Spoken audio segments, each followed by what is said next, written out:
Okay, hello everyone. So I want to thank the organizers for letting me give this talk.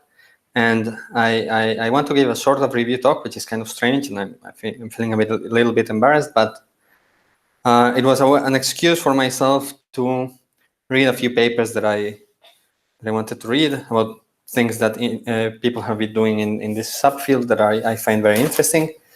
And this talk will be a bit biased in the sense that I will talk mostly about the things that interest me and that I've been working on. So I apologize if anyone has been doing anything super interesting and I failed to notice. Please let me know. So I want to talk about 3-point correlation functions. And first, word of warning, there are two different conventions in the community.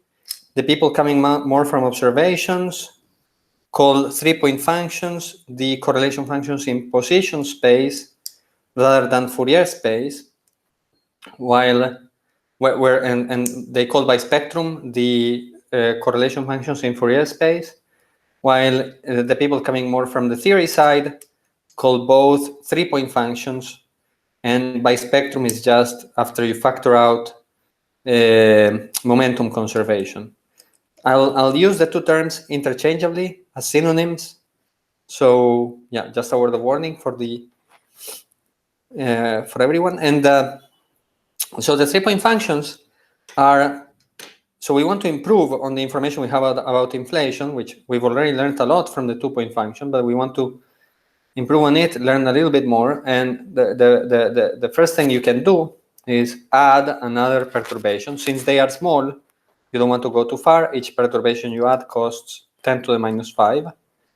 So that's why we focus on the lowest order correlation functions, the 3-point function, the 4-point function, and so on. For the 3-point function, one can factor out a Dirac delta of momentum conservation. This tells us that the three momenta, this is in Fourier space, and tells us that the three wave modes have to form a closed triangle. And if I assume scale invariance, the three momenta have to be, this has to be symmetric under the exchange of the three momenta. So everything can be plotted in this triangle. If I don't assume scale invariance, then one can do a more fancy 3D plot. So in this parameter space, we focus on several physically interesting limits. One limit that you may have heard of is the squeeze limit, in which one of the momenta is much smaller than the other two. It's called squeezed, not because it has anything to do with quantum squeezing, but only because one of the sides of the triangle is much smaller than the other two. So it looks as if I squeezed the triangle.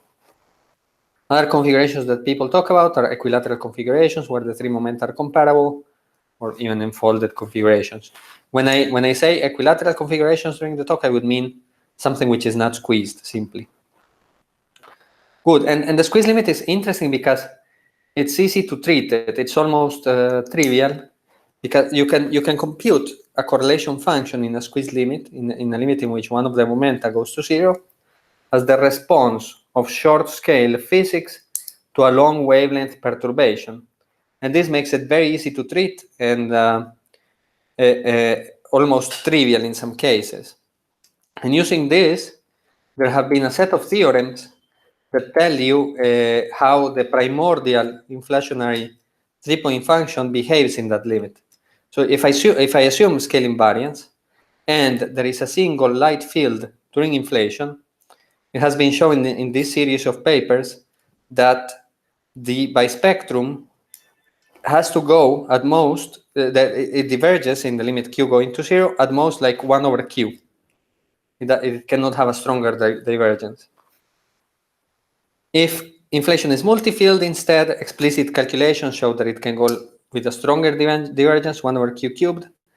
And there are also intermediate regimes. If you have fields which have masses close to the Hubble scale, which is the energy scale of inflation, which they're almost too heavy to contribute, but not quite, so they can give an intermediate divergence. If you don't assume scale invariance, the 1 over q cubed divergence appears also in the single field case, depending on which coordinates you use. But if you write down the 3-point function of common curvature perturbations, it has a 1/q cube divergence proportional to the breaking of scale invariance. So it has a divergence, but its amplitude is completely set by the symmetries of the problem. So if we see a deviation from this result, that the amplitude of this divergence is completely fixed by the breaking of scale invariance, then that's a smoking gun for additional fields during inflation. And people have also noticed that in the squeeze limit, so I'm just going to flash this slide. In the squeeze limit, also the angular dependence. So there is information also about the spin of some additional particles that may be present during inflation. In particular, if you have a spin S particle, you will have a characteristic dependence in the squeeze limit on the angle between the momentum which is going to 0 and the other momenta. And this gives you information about the spin of the particles. Now, so if you observe a strong divergence in the squeeze limit with a large amplitude, you saw that's a smoking gun for multi-field inflation or some more exotic physics.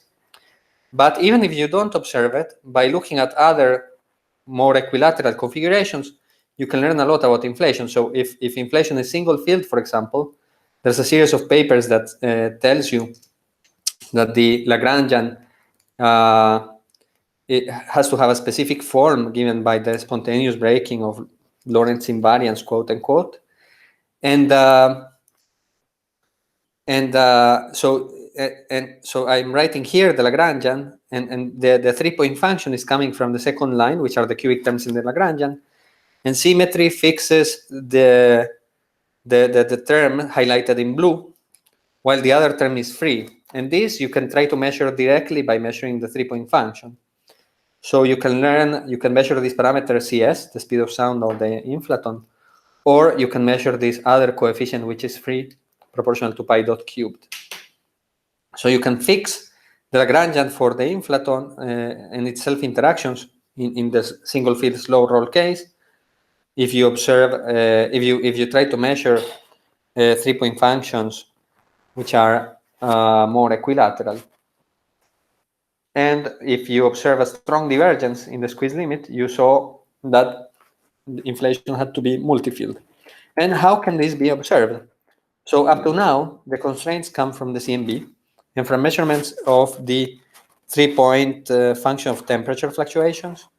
There are also constraints from polarization, but as far as I understand, they are much weaker than the ones coming from temperature.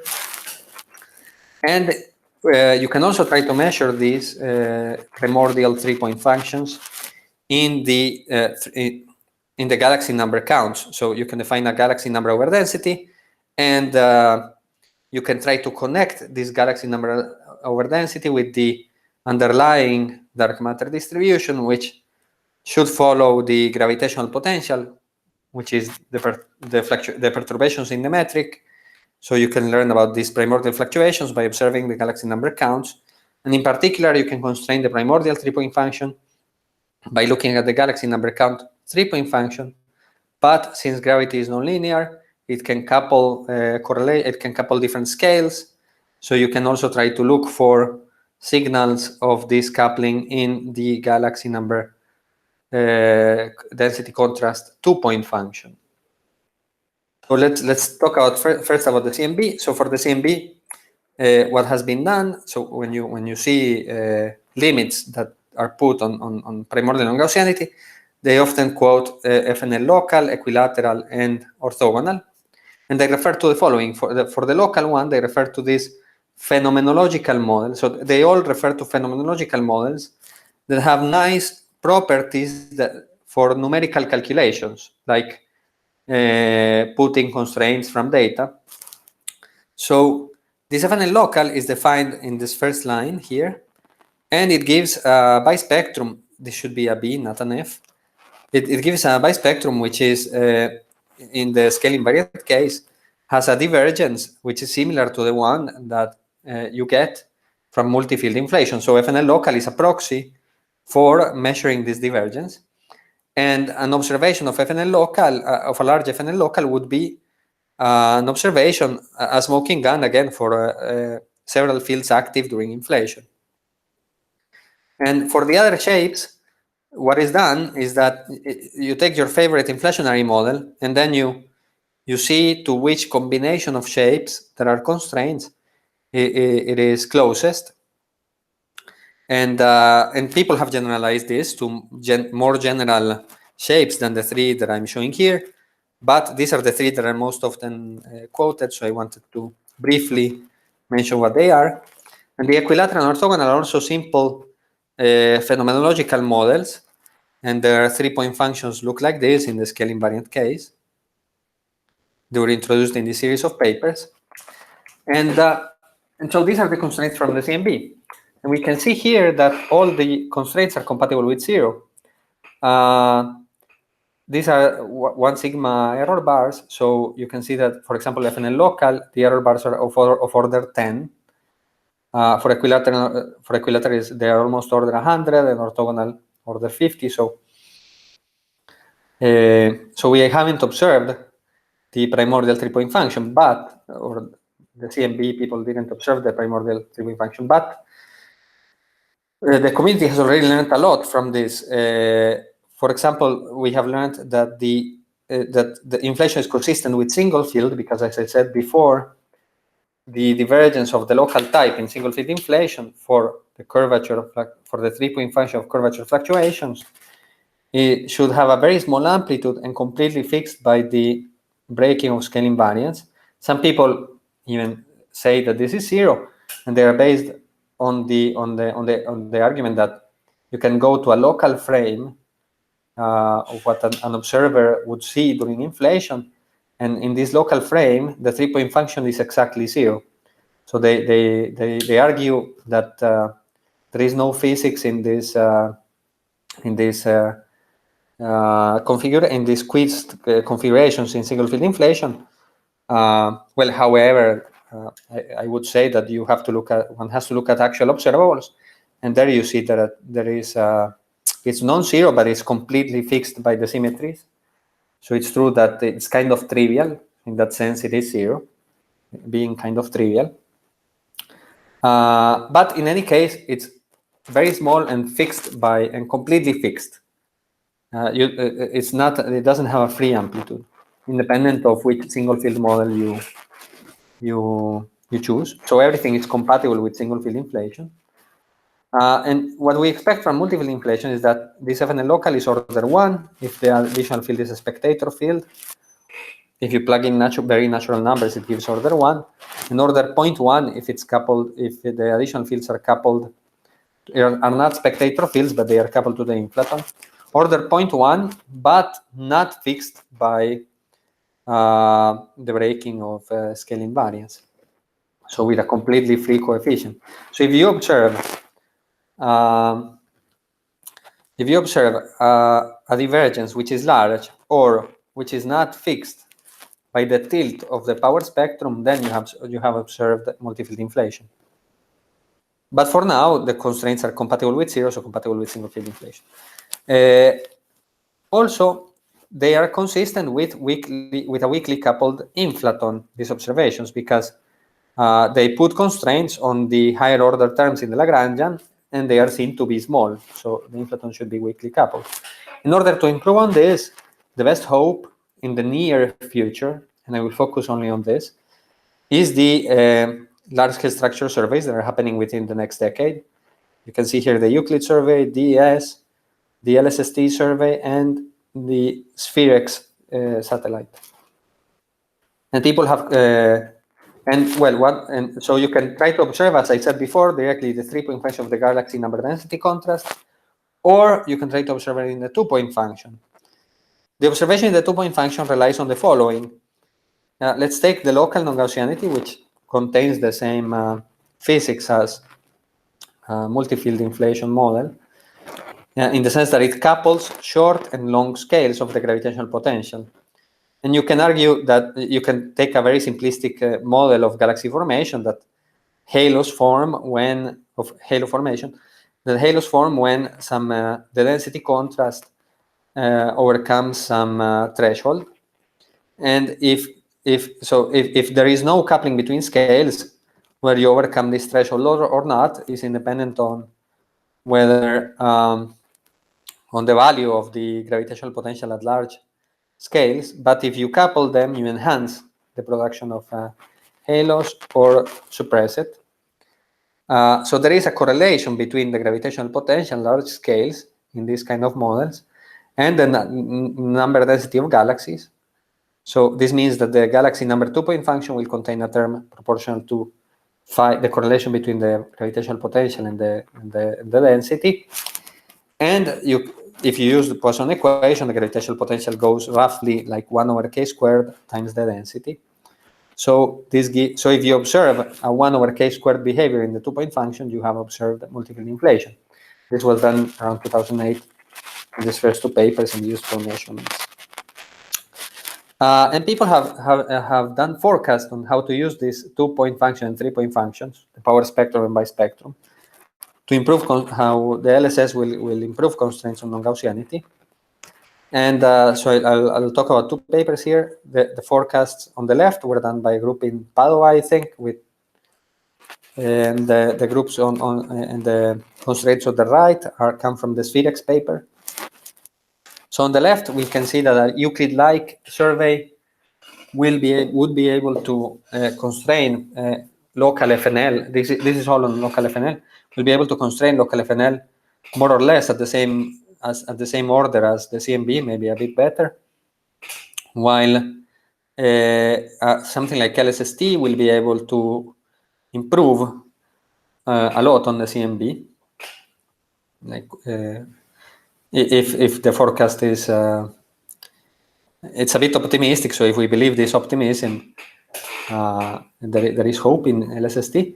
And on the right, we see that Spherex also promises a substantial improvement over the CMB. However, Spherex uses a multi-tracer, does a multi-tracer forecast, and well, this can have some caveats since you're not sure that your multiple tracers are completely uncorrelated. So this is a forecast, and forecasts always have several caveats. So we are trying to improve on this by taking a simulation, putting some initial primordial non-Gaussianity, and trying to recover FNL from the simulation. We did this in this recent work by Asade Moradinejad, Matteo Villagetti, Hassan Dejac, Emiliano Sepusati, myself. And so we did it in position space, so it's more a test of the model more than an actual forecast. And we did it for a set of simulations which have a volume of the same, which in total have a volume of the same order of magnitude as Euclid. And this is what we find. We find that there is a degeneracy between the amplitude of this correlation between the gravitational potential and density that is given the scale-dependent bias and FNL. So this amplitude is B phi. So there is a degeneracy between B phi and FNL. That the power spectrum cannot break, so you have large errors on FNL if you use only the power spectrum. The bispectrum can break this degeneracy and greatly improve constraints. Focus on the red lines on top.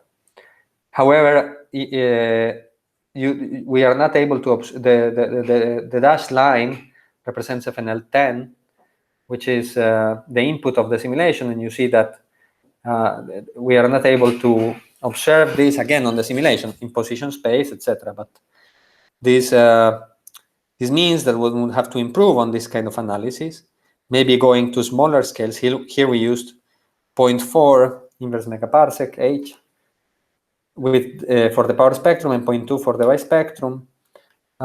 We went to one loop power spectrum, 3-level bispectrum, so maybe going to the one loop bispectrum in order to push for smaller scales could help.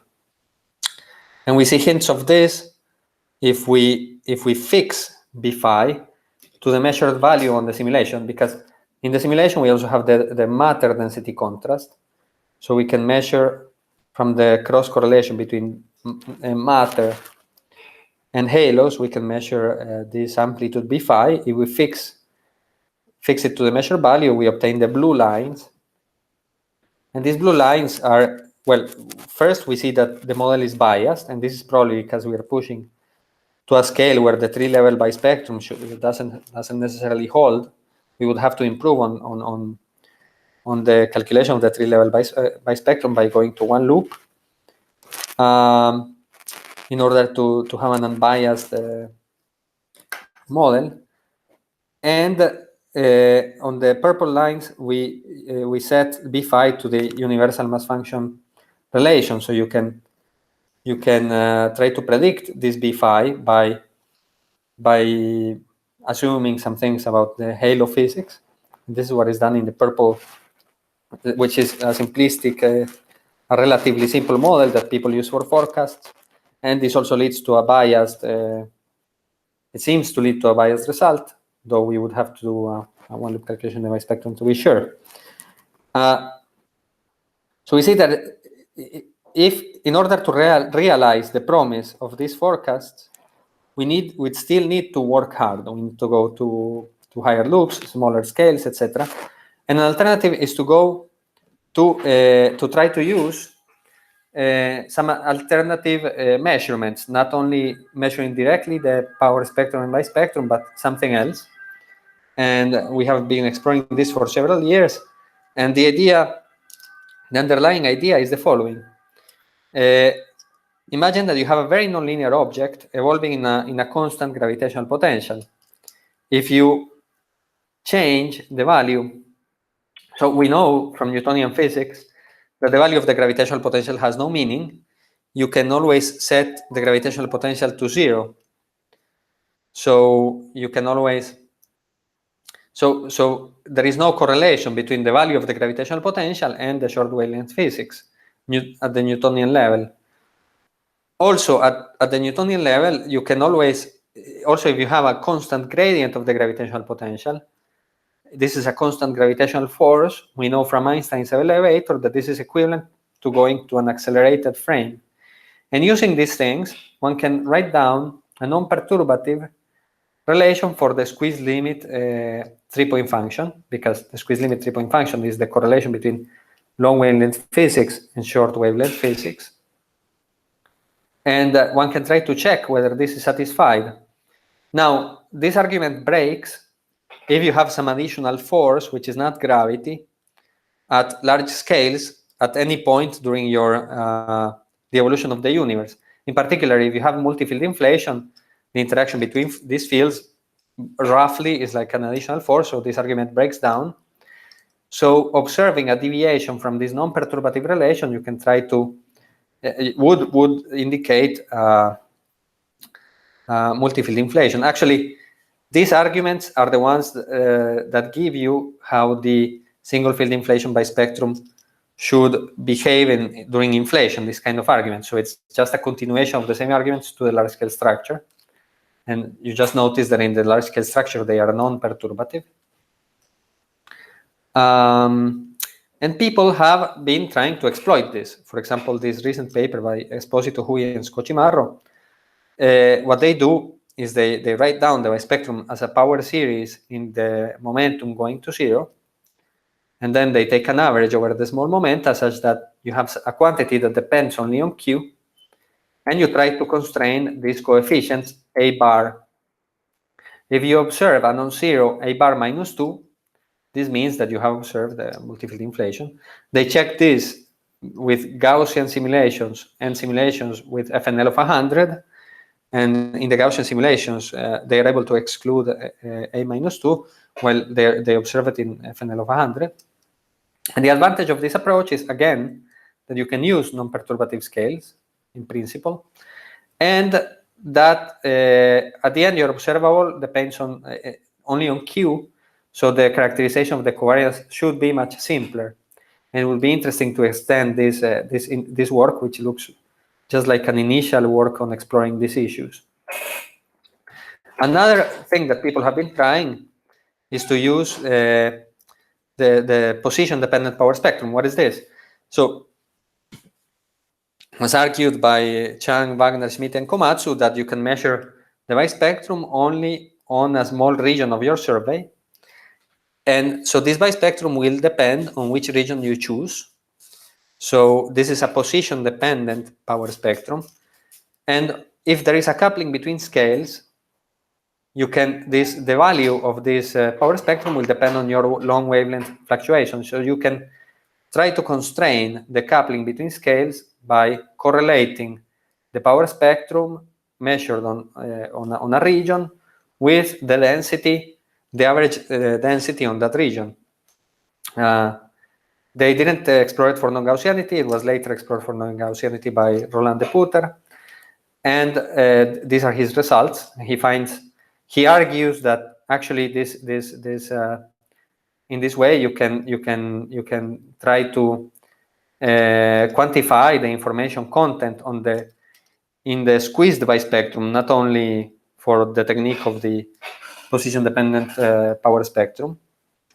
And he argues that it's difficult to improve on the scale-dependent bias on the halo power spectrum.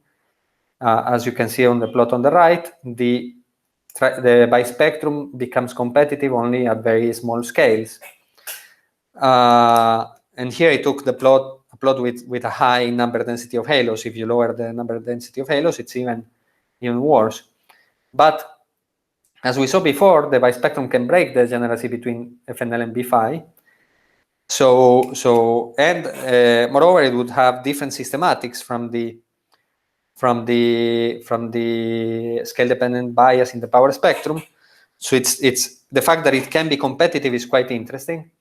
And if it breaks the degeneracy, it can be even much better than the halo power spectrum. So it's still worth it to explore this avenue. As far as I know, there are no, and there are other techniques that people have developed, but which don't focus on the squeeze limit. So I'm just going to flash them. And good. So we've learned, in summary, it will be hard. So we can be optimistic and say that the large-scale structure will improve on the constraints on local FNL by an order of magnitude. But realizing this optimism will require a lot of hard work and maybe alternative techniques in order to get to the physically interesting region of FNL of order 1, where you really start exploring the natural values for multifield inflation. However, once you get to FNL of order 1, you need to take general relativity into account. And so people have, so you cannot rely just on Newtonian perturbation theory for your description of the large-scale structure. You need to consider GR effects. And what kind of effects are there? I'm going to give a few interesting examples. One example is that in GR, of course, the redshift that you observe will contain contributions from the perturbations in the gravitational potential between you and the object that you are trying to observe. And of course, this filters even in the average number of galaxies that you observe in a region, because this depends on the redshift. And this is called evolution bias. Another interesting effect is the fact that the physical volume is different from the coordinate volume, so you have to take that into account. And finally, another interesting effect is that lensing magnification makes galaxies appear fainter or brighter. So if you have a galaxy which is on the threshold of being observed, it could be observed when it usually shouldn't, because it has been lensed, or vice versa. And this has to be taken into account. And well, this is not the full list of GR effects, it's just a few examples. And people have computed that, in fact, this gives a bias on FNL, a systematic FNL of order 1 that has to be computed and extracted. And this is still work in progress, I would say. There are still open questions on what happens to the power spectrum. And this is also important for the bispectrum. And the bispectrum, it's even more distressing because you have to go to second-order perturbation theory. And people have been brave enough to do it. Here is a list of the groups that I'm aware that are doing this. And the problem is that for the squeeze limit, so in this second, so they go to second order, which is okay, because if you want to focus only on the largest scales where GR is important, you can stay at the leading order. But for the squeeze limit, you're coupling very nonlinear scales with very nonlinear short scales with relativistic long scales. So you would have to do a computation which is both nonlinear and relativistic, and this is challenging. But we have tried to do it in a couple of approaches. This is one result, and gives us again an FNL from GR of order 1. And another approach is to use the so-called weak field approximation, where you notice that the gravitational potential is always small, and velocities are always small, even on scales where delta is order 1. So you can perturb on phi and velocity, first order in phi, second order in velocity, and arbitrary order in delta. So we did this, and we noticed a few differences between the Newtonian calculation and the relativistic calculation done to one loop in this case. And let me just say, I'm not showing the results because I don't have time, but always the one loop effects also give a contribution to FNL of order 1. So they should be taken into account. And we notice a couple of differences. First, in Newtonian theory, since nonlinearities grow, you can set your initial conditions to your calculation at linear order, because the nonlinearities, as you go back to the past, decrease. So if you go early enough, you can ignore second order nonlinearities in your initial conditions. This is not true for the relativistic effects. Since the relativistic correction to the nonlinear kernel grows as fast as delta, it means that at late times it becomes more and more negligible, but it means that you cannot ignore it at early times, and if you want to run a simulation, you cannot ignore it. And also, you need to renormalize your background. This is the old story of back reaction. And but it's a small renormalization of order 10 to the minus 5. Good, so I'm going to end here. I'll just leave the conclusions. Thank you everyone for listening.